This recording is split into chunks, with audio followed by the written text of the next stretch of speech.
Here's a stat that a lot of Pittsburgh Steelers fans are not going to like because they don't like Aaron Rodgers for all the wrong reasons.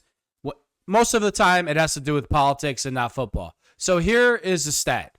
Aaron Rodgers had identical numbers to Josh Allen in every category, and he even threw for more passing yards than Josh Allen. Aaron Rodgers was on a horrible team and a horrendous organization, and he still had a top-flight quarterback year. He's a top-notch talent. He's a top-notch quarterback in the NFL. This is the only chance the Pittsburgh Steelers have to go to the Super Bowl in 2025. The only chance. No other quarterback signing at this point is going to give you an opportunity to go deep into the playoffs or get to a Super Bowl. None. Zero. It's being reported that Mason Rudolph is going to be signed to be a backup to Rodgers if he comes. Remember Mason Rudolph's last game against Buffalo Bills? He played a great game. They were just overmatched. They just didn't do enough to win. He can't outduel Josh Allen, but Aaron Rodgers can, and the stats prove that. The stats prove that Aaron Rodgers is just as good as Josh Allen. Stop letting your political differences block your vision of the truth. Stop. And all this, Mina Kimes and a lot of the liberal news reporters that cover the Steelers from Pittsburgh, it'll be a toxic environment for George Pickens.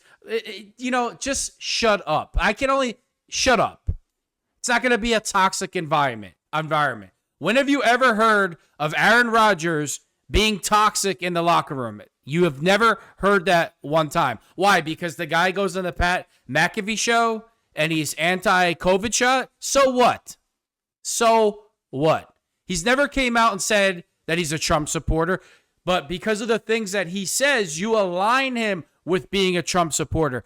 Do you know who Aaron Rodgers votes for? Do you go to the ballot booth with him? No, you don't. So here's some advice. Shut up. Let's get into the stats and stick to football. 2024, Aaron Rodgers had 368 completions. Josh Allen had 307. Aaron Rodgers had 584 attempts. Josh Allen had 483 attempts. Translation, the Jets had no running game.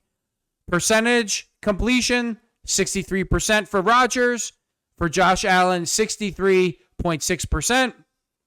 Yardage for Aaron Rodgers, 3,897 yards. For Josh Allen, 3,731 yards. Yards per attempt, Aaron Rodgers was 6.7 yards per attempt. Josh Allen was 7.7. Touchdowns, they were both tied with 28.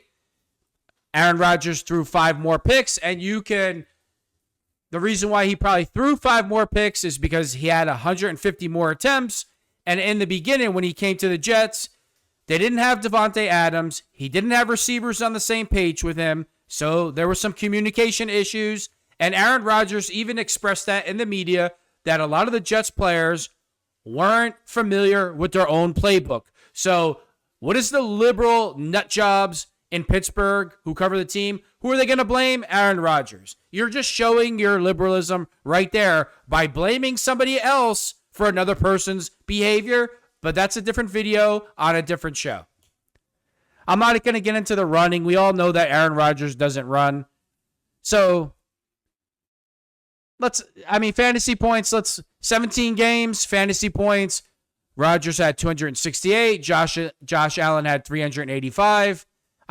Josh Allen runs the ball a lot more. He does tush-push for touchdowns. I don't need to get into all that, but even in fantasy statistics, they were similar. So what is that telling you?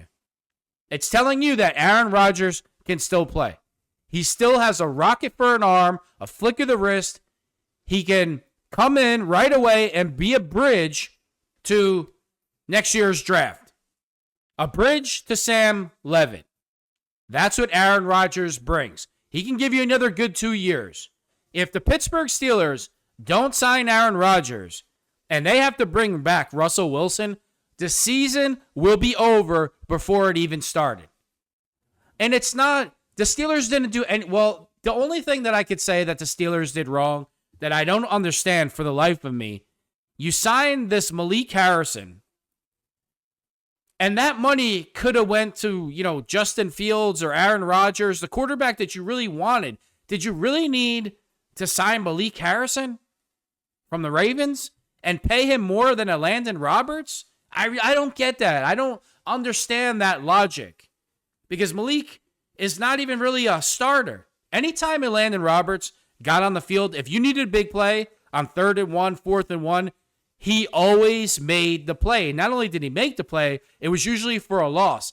At the Dallas game, the 4th and goal, he stopped. He made the stop. The game should have been over. The Steelers should have won the game. That phantom timeout that came, I was at the game and was distraught. The game was over. And who made the play? Elandon Roberts. Every single time you needed a big play at a big time, Elandon Roberts made the play. And he made the most out of his opportunities. I don't understand how you let him go to the Raiders and you pay Malik Harrison $2 million more a year than Elandon Roberts. It's just, the DK Metcalf move I loved. I love that the Steelers went after Sam Darnold. They went after him aggressively. Obviously, they're in a little bit of trouble now. They have to, Aaron Rodgers knows the Steelers need him more than anything. He knows they don't want Russell Wilson back in the building. He knows that. So, it's like do or die right now with Aaron Rodgers. Up until that point, all the moves that they made, being aggressive, getting DK Metcalf, not letting other teams get to him or even make an offer, going after Sam Darnold hard the same way, I love those moves.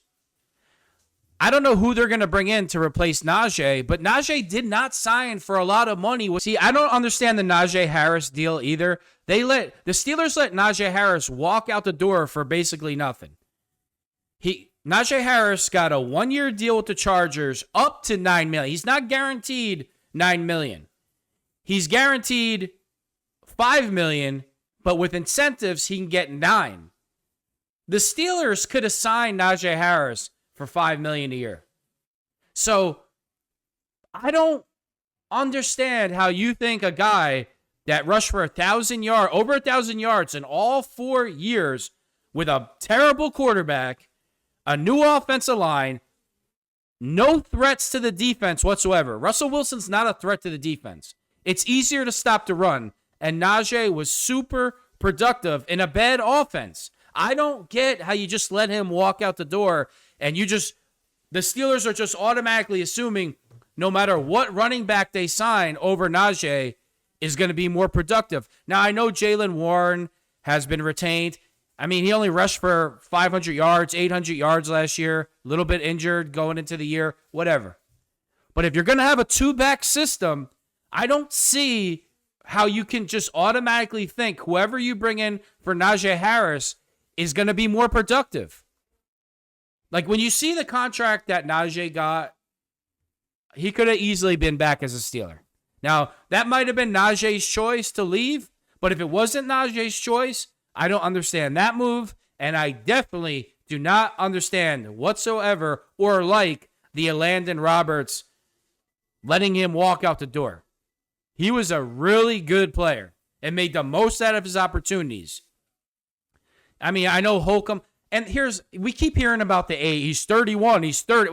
We hear this about TJ Watt every week. He's 30, he's 31, whatever.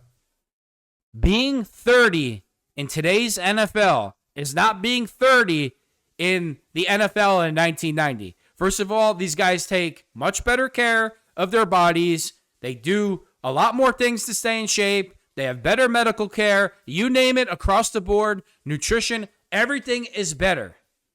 Elandon Roberts could have easily played till he was 35 years old. And the Steelers are so committed to stopping the run. All right? We're super committed to stopping the run. Something's got to change. But you let your best run-stopping linebacker walk out the door for pennies.